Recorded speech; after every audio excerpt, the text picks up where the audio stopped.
that basically everybody is the same level of stressed, depressed, and anxious, irregardless of their situation. I would say that the most famous, well-known rich people on the planet, or the people who can barely pay their bills, everyone is feeling the same level of stress, depression, and anxiety. And how people deal with that is the difference in the personalities as opposed to whether they feel it or not. Because there are people out there who sit and believe, if only I had this and this, I wouldn't feel this way anymore. Or this person's life's fantastic, they must not be stressed or anxious. And none of that's true. Because problems are relative. I've caught myself doing this. I'll have a huge gargantuan problem. For example, 25 years in a Romanian jail. And I'll have a huge issue to deal with. And it's all I think about.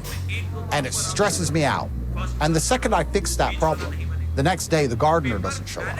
And I'm just as angry about the gardener not showing up as I was about perhaps losing my entire life to Romanian jail. I'm like, why is the grass not cut? I paid this guy early. He asked for money. Now he hasn't turned up. He's drunk. Find me a new gardener. Before you know it, I'm just as mad about a small problem as I was about the big problem because I've solved the big problem. So even if you have a fantastic life, you're always going to have small issues. And I feel like you just make the problems bigger if there's no big problem to fill the space. I think everybody is basically the same level of stress. Everybody has something they're preoccupied with. Everybody has a degree of anxiety. Everybody has something they're not happy with. Everyone to a degree is slightly depressed about X, Y, Z.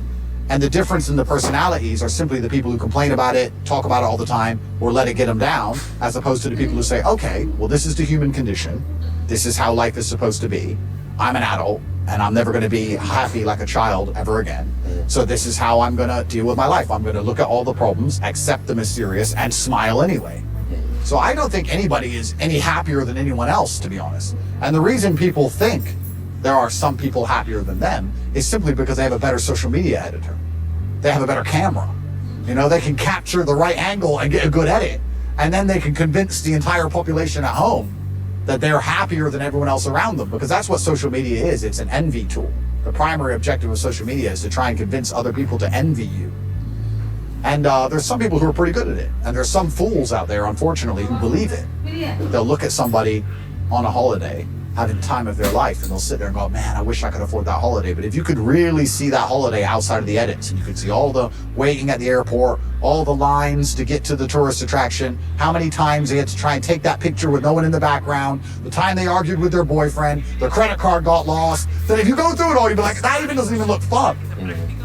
One thing I noticed about life, you probably know about this as well, but especially if you have an online life, having fun and filming yourself or recording yourself having fun are completely different things. Like if I go out in my Bugatti to have fun and then we try and film it, it looks awful. If we try and record me having fun in the Bugatti, it's like, okay, back, forth, no, do it again, no, turn around, do it again, okay, when you do it this time, window down, okay, you end up doing it, it's like a Hollywood movie, and by the end you're having no fun at all to try and get this edit where you're having fun. And that's the lesson for these people you see who are on holiday or doing all these amazing things. If it looks too fun, they've tried too hard to make it look that fun, meaning they've had no fun. And this is the, man, I see this all the time. You see girls sitting there on their phone, bored. They don't even want to be there, but I guess, you know, their boyfriend's paying their rent, so they have to be. And they're sitting there, and then they get their phone out, they start their Instagram story. Do this. So the story is them partying, but the reality is they're miserable. But they'll put the act on for the full 6 seconds. And this is why people are caught in these spirals and these traps of believing people are happier than them and that they're more miserable than others, because everything is comparative. But truthfully, the secret to everyone at home is that everybody is the same. Everybody has the same degree of stress, anxiety, depression, irregardless of their personal circumstances. That's what I truthfully believe. I don't believe anyone's really any happier than anyone else. It's just about having the mental fortitude to say, I don't care whether all these bad things are happening. I'm going to smile anyway. This is the secret to life. But there are some people who don't show their greatest moments. They cry to camera or they try and show their worst, most negative moments. Because unfortunately, social media is a game of trying to trick the algorithm. And to trick the algorithm, you have to get people interested. And to break people out of apathy, they have to see something abnormal. If you sit there and say, it's an average day and I'm enjoying my cereal, no one cares. If you sit here and go, this is the worst day of my life, I'm going to tell you how everything went wrong for me. Maybe they'll care. If they sit and say, this is the best day ever, do I drive my Koenigsegg Jesko, my Pagani Higura, or my Bugatti Chiron? Which one do I drive? Top G. They're going to sit there and say, I hate you so much, but they're still going to comment, which is good for the algo. So it's all about trying to trick these algorithms. And this is the matrix now. This is the matrix we live in because the algorithms control everybody. The algorithms control everybody's behavior. The algorithm controls how people reply to certain things. The algorithm controls what you see. It controls what you think. Most people's brains are one-shot fried by the algo. Imagine waking up in your house with your wife or your husband or whoever and your child, and you've got your job, you've got your savings, you've got your hobbies, you play paddle, you do whatever, you've got your entire life, and you wake up and you open your phone. The first video you see can decide whether you have a good day or a bad day. Think about that. You could be on the bus or the tram or in your Mercedes or in your Pagani, whatever, on your way to work, and you can see a video of someone who had something terrible happen to them that makes you feel grateful for your life. You could see a couple in love that makes you feel grateful for your partner, and now your day is ruined. The algorithm has controlled how you view your own life. And these people still believe they're sentient. And this is the world we now live in. The algorithm decides who's liked, who's hated, who tells the truth, who lies. This is the reality of everything. So, you know, going back to your earlier question, how are you really feeling? Well, I think that's not up to people anymore. I don't think people decide how they really feel anymore. I think the Instagram and TikTok algorithm decides how people feel now. And that's what's scary, because who knows how these things work? Who elected these people? Who's in charge of these things? What money pools are behind these things? So it's a scary world. And I guess perhaps part of my detachment from my emotion, part of me saying, I'm going to do X things. I have certain objectives I'm going to complete, irregardless of how I feel. If I'm monumentally depressed and suicidal, or in the best mood I've ever been in, it's going to change absolutely nothing about my performance. These things are going to be done, and they're going to be done to the best of my ability, irregardless. I think the reason I've done that and detached myself from my emotions is to reduce the power algorithms have over me. If you piss me off, I still do the same things as I do if I was happy.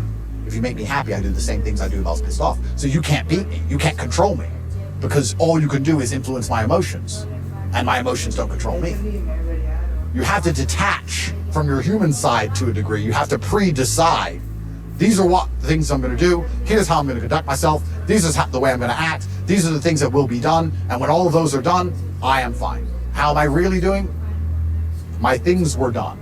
The algorithm tried to upset me. It tried really hard. It tried to piss me off. But even if it succeeded, I did the same things.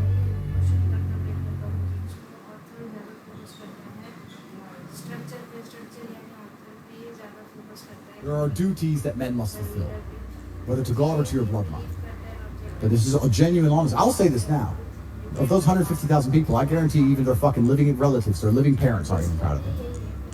Like, the fuck, your own father's ashamed of you, and you don't even feel fucking motivated to do shit. Chad, y'all think that's true? It's a fucking shame.